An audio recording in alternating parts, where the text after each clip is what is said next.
So the FDA finally removed the black box warning from hormone products, and I really welcome that decision. I think it's amazing and definitely a step in the right direction.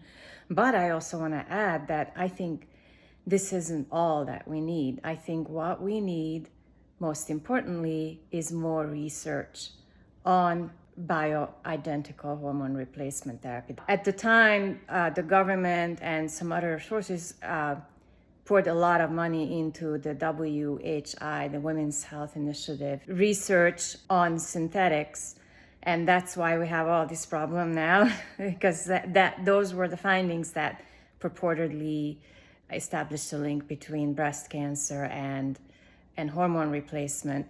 But I think we need another study, also very long-term, at least 10 years, with a large sample, just like that previous study, about bioidenticals and explore, could there be a link between cancer and hormones? I mean, we all assume there isn't because it's a different type of hormone.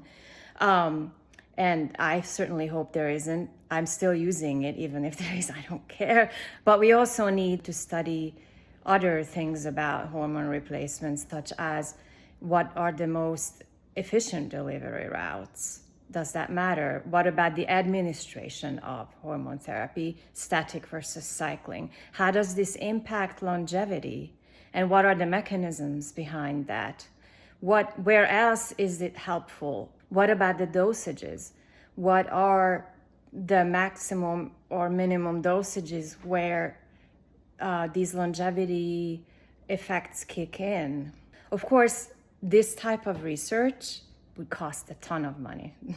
And it costs no money to remove a warning label, right? So it's an easy, cheap step to take, but it's not going to be the whole story. And since Big Pharma can't really profit off of bioidenticals, they're not going to fund this type of study. The reason why the WHI study was funded is because they had an incentive in it. They were making those hormones, right? Now, bioidenticals, okay, they have a few products like the patch or a gel, but not nearly as big of a gold mine as it was before.